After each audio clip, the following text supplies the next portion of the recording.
Bonjour à tous, j'espère que vous allez bien. On se retrouve aujourd'hui pour une vidéo un petit peu particulière. J'étais même pas censée la filmer aujourd'hui pour vous dire, mais je pense que je suis dans le bon état d'esprit aujourd'hui pour pouvoir vous en parler. Mais avant tout ça, je vais quand même vous présenter une collaboration commerciale concernant les parfums Nox. Je ne suis pas payée pour vous en parler, j'ai reçu les parfums gratuitement et j'ai des codes promo pour vous. Donc si vous ne connaissez pas les parfums Nox, c'est une marque espagnole qui a été créée en 2013. Et donc Nox, c'est une entreprise en fait qui propose des parfums génériques.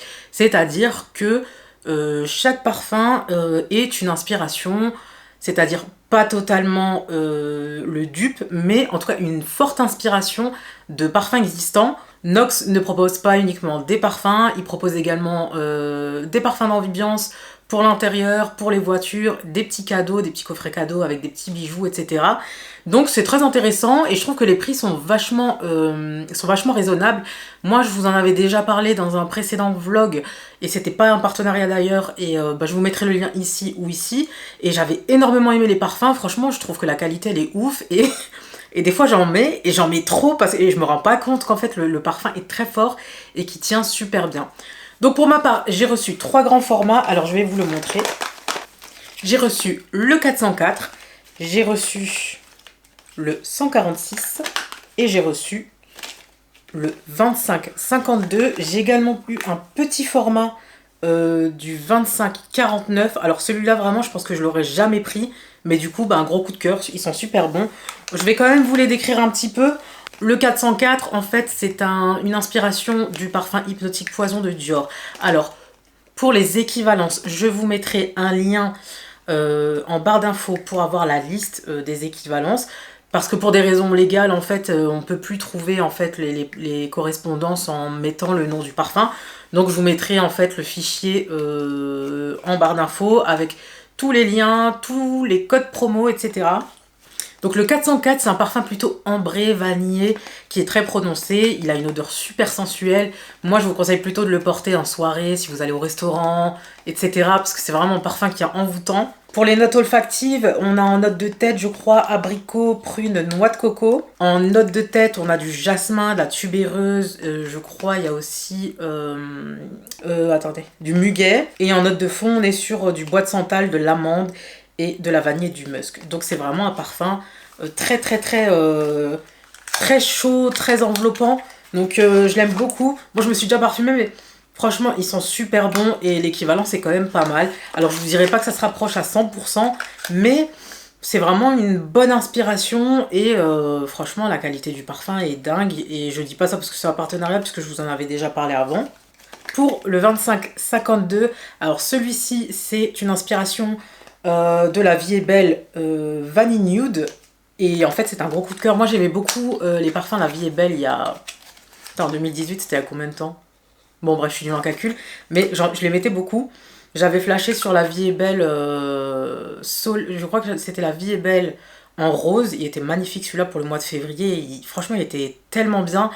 Et je crois, je sais plus si c'était La Vie est Belle Soleil ou c'est un truc comme ça d'été. Franchement c'était super agréable à porter. Celui-ci par contre, celui-ci on est sur un parfum oriental floral. Donc c'est aussi quelque chose de très marqué. Donc on est sur un parfum raffiné, gourmand, lumineux, épicé. Franchement c'est super agréable. On a des notes de jasmin, vanille bourbon, musc blanc et bois de santal. Franchement, ils sont super bons. Je vais quand même en mettre. Même si je me suis déjà parfumée, c'est pas grave. Et en fait, si vous voulez, il a des notes solaires. Et c'est... Franchement, ça c'est un parfum que je pourrais mettre au printemps et en été. Mais plutôt pendant les soirées, vous voyez. C'est vraiment genre un parfum qui est très... je dirais distingué quand même. Hein. C'est pas... Après, vous pouvez le mettre quand vous voulez. En fait, un parfum, vous le mettez quand vous voulez.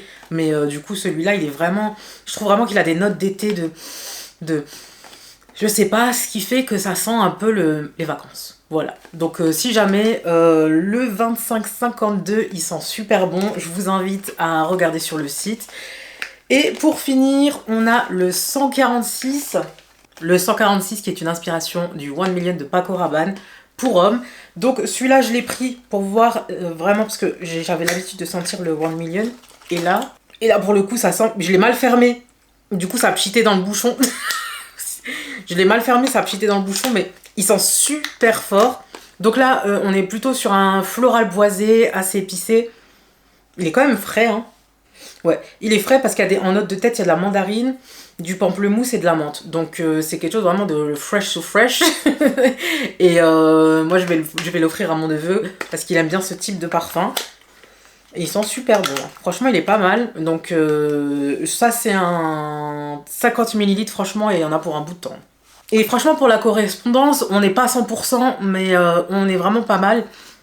Et en fait, cette correspondance, elle se sent plus quand le parfum s'estompe. Donc, sur le coup, vraiment, on n'arrive pas à déceler les similitudes avec l'inspiration, mais une fois que le parfum s'évapore, on arrive à, vu que ça coulait sur mes mains, mais je sens en fait maintenant l'équivalence pour celui-ci.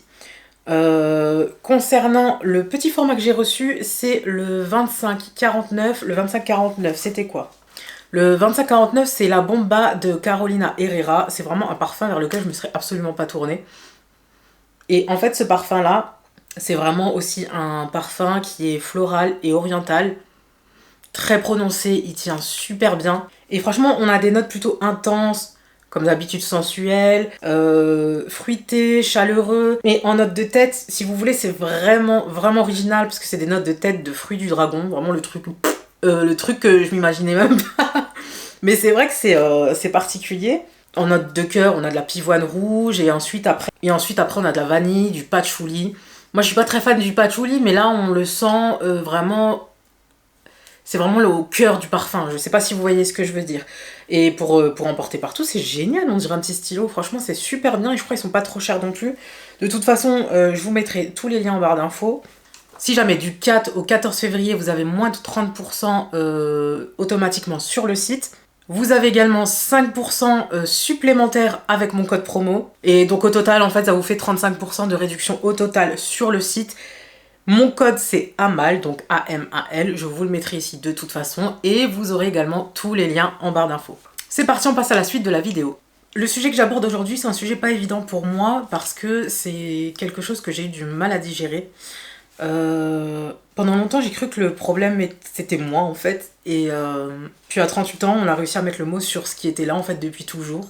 Donc si vous ne me connaissez pas encore, je m'appelle Amal, j'ai 39 ans maintenant.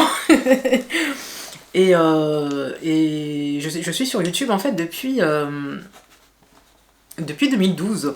Donc aujourd'hui, j'avais envie de vous parler de ce tournant important dans ma vie qui a été le diagnostic du TDAH, qui a été posé à 38 ans quand même. Alors disclaimer, c'est pas une vidéo médicale, absolument pas, mais là je vais uniquement vous parler de mon expérience.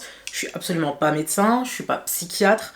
Donc si vraiment vous avez des doutes ou quoi que ce soit, n'hésitez pas à les consulter, il n'y a pas de honte. Honnêtement, il n'y a absolument pas de honte à avoir. Et donc là, le diagnostic, je l'ai eu déjà depuis un an, un peu plus d'un an. J'ai eu du mal à le digérer, mais vraiment, enfin, ça a été compliqué pour moi parce que avant le diagnostic, j'avais plus ou moins des périodes où ça allait et des périodes où vraiment je m'effondrais. Et ça, vraiment, en continu, enfin, c'était vraiment cyclique. Donc si jamais parfois on peut vous poser des diagnostics parce que ça ressemble à d'autres pathologies, mais en fait c'est pas ça. Et donc moi j'avais toujours, en fait, soit j'étais à l'extrême, soit j'étais trop de tout, donc trop exubérante, trop énergique, trop expressive, etc. Soit j'étais pas assez. Voilà, soit j'étais pas assez, j'étais effondrée, j'étais démotivée, je parlais à peine, etc. En fait, je vacillais avec des phases comme ça. Et en fait, ma principale difficulté, c'est que j'arrivais jamais à tenir dans la durée. Les choses n'étaient pas linéaires comme les gens, on va dire, qui fonctionnent différemment. Et souvent, en fait, vu que je me comparais aux personnes neurotypiques, puisque je pensais pas avoir de problème, hein, clairement, je me comparais et je ressentais énormément de culpabilité. Vraiment, parce que je faisais tout mon possible. Et en fait, pour faire des choses simples, des choses qui demanderaient peut-être pas d'effort à des personnes qui fonctionnent, on va dire, dans la norme, et ben pour moi, ça me demandait énormément d'efforts, quoi. Et je me suis dit, mais pourquoi? Enfin, je me posais énormément de questions. Et en fait, j'étais tout le temps dans l'autocritique et pas dans la comparaison, mais je me disais, regarde, Les personnes là, elles arrivent à faire ça tellement facilement, sans se prendre la tête, etc. Et j'avais le sentiment d'être en décalage, en fait, avec tout ce qui m'entourait, quoi. Enfin, j'essayais, je m'efforçais, justement, de rentrer dans la norme, dans le moule. Je mettais énormément d'énergie, et à un moment donné, et ben, mon corps, il ne suivait plus, quoi. Donc, forcément, j'avais des périodes où, bah, down. C'était vraiment des périodes de down, quoi. Et vraiment, vraiment, dans ma vie, jamais je me suis dit que je pouvais avoir un trouble de l'attention, un TDAH, etc. Et c'est vrai que une fois qu'on a posé les mots dessus, je me suis dit, mais c'est pour ça, parce qu'à l'époque, en fait, quand j'étais en primaire, je faisais énormément de fautes d'orthographe. Et à l'époque, ils ont convoqué ma mère, ils lui ont dit, bon, écoutez, votre fille fait énormément de fautes d'orthographe, mais elle a peut-être des problèmes de vue. Sauf qu'à l'époque, j'avais une super bonne vue, j'avais 10 sur 10 sur chaque œil. Et en fait, ce qui m'arrivait, c'est que moi, je lisais ce qu'il y avait au tableau, et ensuite, j'écrivais, quoi, un petit peu à la va-vite. J'étais vite éparpillée, quoi, donc je faisais pas forcément attention à ce que j'écrivais. Et ça a été le cas aussi pendant très longtemps, hein. Et en fait, il y avait plein de choses comme ça. Moi, je sais que je rêvassais beaucoup. J'étais souvent dans mes rêves. Il y avait des périodes, effectivement, où je me rappelais que j'avais besoin de calme, etc. Et oui, j'ai aussi eu j'ai toujours eu des périodes où j'étais plus ou moins dans un état de fatigue constant, dans un état d'épuisement, on va dire, mental. Je pense que c'est plus adapté. J'étais dans un épuisement mental, et donc j'avais besoin souvent de m'isoler pour pouvoir me régénérer, enfin régénérer mon énergie, et ensuite je revenais genre comme un joyeux luron. Aïe, je crois que j'ai un poil de chat là, oui il est là. Et je revenais comme un joyeux luron, voilà, pleine d'énergie, etc. J'étais rechargée, et puis c'est reparti, boum, je retombais dans cet état de fatigue mentale, etc. Parce que j'essayais de m'adapter justement à tout ce qui était dans la norme, entre guillemets. Pourquoi j'ai cherché à avoir un diagnostic? J'ai absolument pas cherché à avoir un diagnostic. En fait, le diagnostic, il a été posé parce que j'ai souffert de dépression, et c'était une dépression vraiment très importante. J'en suis pas encore sortie, si jamais, hein, vous pensez pas que tout va bien, mais je veux dire, j'étais en fait suivie finalement par un psychiatre. Et puis, on a discuté, elle a cherché avec moi à comprendre, etc. Et finalement, après, elle m'a envoyé faire des tests à l'hôpital, et il s'est avéré que j'avais un trouble du déficit de l'attention, et c'était plutôt vraiment attentionnel. L'hyperactivité, elle était mentale, en fait. Parce que c'est vrai que moi, j'ai une pensée en arborescence, ça va dans tous les sens. Et en fait, si vous voulez, quand je suis dans un environnement, en fait, je peux me concentrer sur une discussion, mais s'il y a autre chose qui se passe autour, mais en fait, je fais attention à tout. C'est-à-dire que je vais entendre la discussion dont je fais partie, la discussion... Imaginons, je suis dans un espace, par exemple, dans une salle de classe, on va dire. Dans une salle de classe, ou au travail, je vais entendre ma discussion à moi, mais aussi, par exemple, la collègue qui parle au téléphone, je ne vais pas pouvoir faire abstraction. L'autre collègue, je ne vais pas pouvoir faire abstraction non plus. Et je sais pas, maintenant, il y a un oiseau qui passe, je ne vais pas pouvoir faire abstraction non plus. Donc mon cerveau, il va être en surstimulation constante, et je vais pas réussir en fait à me concentrer justement sur cette par exemple discussion là. Donc c'est trop particulier, hein, je vous jure. Et en fait je pensais pas qu'il y avait de l'hyperactivité mentale, quoi. Et c'est vrai que le soir souvent j'avais ce cerveau qui n'arrivait pas à stopper. C'est à dire que avant de dormir, même si c'était pas moi qui me disais qui réfléchissait par exemple à ma vie, l'avenir, etc. Nanani, nanana. Mais mon cerveau, il passait des trucs en boucle. Mais je demandais rien en fait. Mais franchement, dit comme ça, c'est particulier. Mais franchement, il faut vraiment le vivre pour le comprendre, quoi. Genre, tu te réveilles le matin, t'as des trucs en tête qui te viennent sans avoir demandé quoi que ce soit. Mais genre, tu te réveilles le matin, t'as une chanson en tête, par exemple, alors que t'as rien demandé. Cette chanson, tu l'as pas entendue depuis 5 ans. Voilà, enfin, c'est des trucs un peu particuliers, quoi. Et au début, franchement, j'étais pas très... Je me disais, bon, TDAH, pourquoi? Enfin, j'avais un peu des doutes, et puis je me suis dit, bon, peut-être que je me cherche des excuses, peut-être que c'est pour justifier peut-être cet état de fatigue, etc. Mais en fait, pas du tout. Pas du tout. Et j'ai compris ça, en fait, quand Enfin, je vous dirai après quand j'ai compris ça. Avoir un diagnostic tardif, ça reste quand même un choc. Parce que toute votre vie précédemment, enfin qui est passée précédemment, toute votre vie antérieure, vous remettez tout en question en fait. Vous remettez tout en question et en fait, vous êtes d'un côté, vous vous êtes soulagé, vous vous dites ok, maintenant je comprends, je suis pas une flemmarde, je suis pas paresseuse, je suis pas cassée on va dire, je suis pas... Donc c'est quand même, franchement ce diagnostic c'est quand même, on va dire une petite tempête parce que tu te rends compte que c'est pas que tu as deux personnalités. En fait, il y a le côté de toi qui a beaucoup d'énergie, etc. Et puis tu as l'autre côté aussi qui est un peu plus posé. Et, euh, et en fait, tu comprends mieux pourquoi tu avais des pics d'énergie parfois, et notamment le soir. Enfin, en tout cas, moi, le soir, j'avais des pics d'énergie. Genre, les gens, ils étaient en PLS en train de vouloir dormir et tout, souvent quand j'étais avec des copines. Et moi, genre, à partir de minuit, 1h du matin, j'étais réveillée, quoi. C'était le début de... et maintenant, je comprends mieux. Et ouais, je suis pas en colère. Franchement, j'étais pas forcément en colère, mais c'est vrai que peut-être j'aurais pu être diagnostiquée plus tôt, mais on n'y a pas pensé. Enfin, moi, j'y ai pas pensé du tout, quoi, parce que j'avais pas spécialement de difficultés, mis à part le souci des fautes d'orthographe que je vous ai expliqué. À l'école, j'avais pas spécialement de difficultés et j'ai peut-être redoublé une fois, quoi. Et à l'école, j'avais pas spécialement de difficultés. J'étais plutôt spontanée. J'y allais au talent souvent, donc parfois les profs ils avaient un peu les nerfs. Parce que voilà, tu sais, des fois t'es le joyeux luron, mais à côté t'as quand même des notes ça passe, tu vois. Donc, et moi c'était souvent comme ça. Et j'arrivais jamais à faire les choses en temps et en heure. Il me fallait ce petit coup de stress pour pouvoir finir, par exemple, des trucs qu'il fallait faire en un mois, quoi. Donc moi je finissais toujours tout la veille, le bac j'ai révisé la veille, enfin voilà, c'était vraiment mon mode de fonctionnement. Il est pas. Mon mode de fonctionnement, c'est pas un mode de fonctionnement qui est bon, mais c'est un mode de fonctionnement qui marchait pour moi, mais qui me générait énormément de stress. C'est un truc de fou, quoi.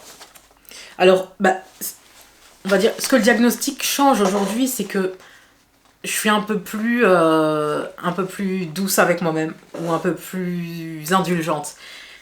Chose que j'étais pas avant, je me mettais beaucoup la pression, et en fait, je pense que c'est plus c'est plus ma manière de me voir et de me parler qui a changé. J'étais très dure avec moi-même, je m'en voulais tellement. Je me disais, voilà, les autres, ils arrivent à faire les choses sur le long terme, etc. Et vous voyez juste avec ma chaîne YouTube, j'ai jamais été assidue sur le long terme. J'ai eu des moments où je postais beaucoup, des moments où je disparaissais, des moments où je postais, des moments où je disparaissais, des moments où je postais, et puis à un moment j'ai disparu complètement. Mais c'est là que le travail s'est fait. Parce que... et j'ai toujours eu ce rapport à la honte, à la culpabilité de pas être assez bien.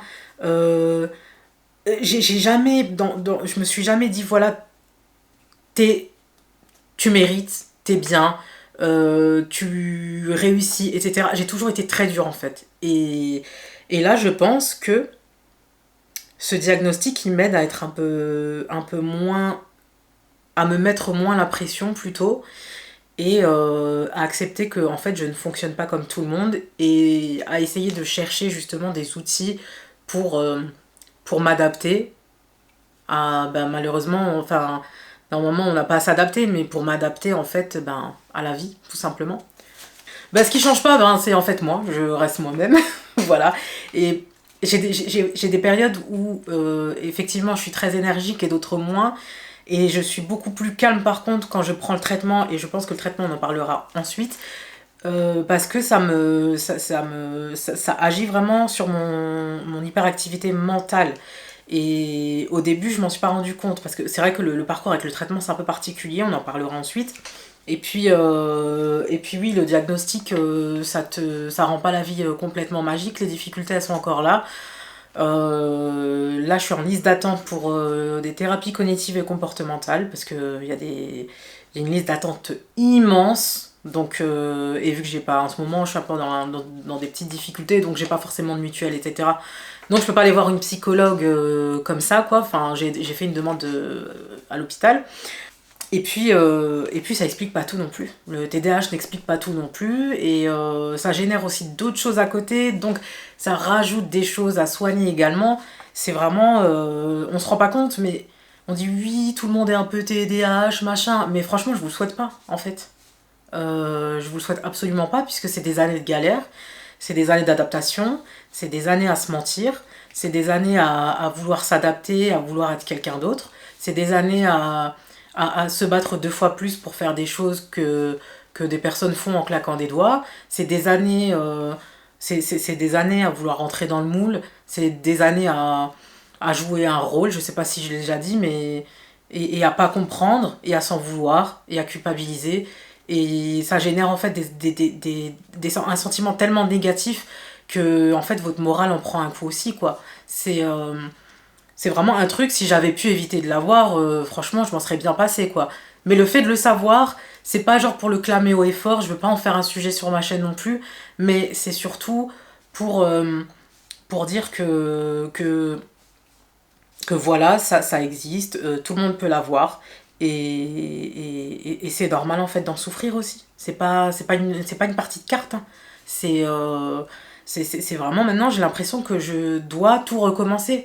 Parce qu'après le diagnostic, en fait, les symptômes ont augmenté. En fait, je sais pas il y a quelque chose qui se passe à partir du moment où tu as un diagnostic, mais moi, à partir du moment où j'ai eu le diagnostic, les symptômes étaient fois deux.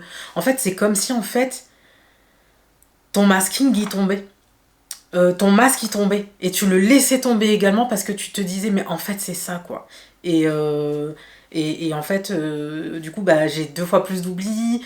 euh, j'ai 2 fois plus la tête en l'air qu'avant. Et parce qu'avant, je me mettais vraiment cette pression euh, pour ah, faut pas que j'oublie ci, faut pas que j'oublie ça, tac, tac, tac, faut pas que j'arrive en retard. Et le retard aussi, j'ai une gestion du temps qui est catastrophique parce que ma notion du temps est altérée en fait. Et du coup, je peux accorder plus de temps à quelque chose qui n'est pas urgent sur le moment, mais qui a de l'intérêt pour moi, et mettre de côté en fait les choses beaucoup plus importantes. Et moi, j'arrive jamais à l'heure en fait. Et c'est pas de ma faute, je le fais pas exprès, c'est vraiment plus fort que moi. Et donc du coup, voilà, ben, c'est le début en fait d'une nouvelle aventure parce que je vais devoir tout réapprendre.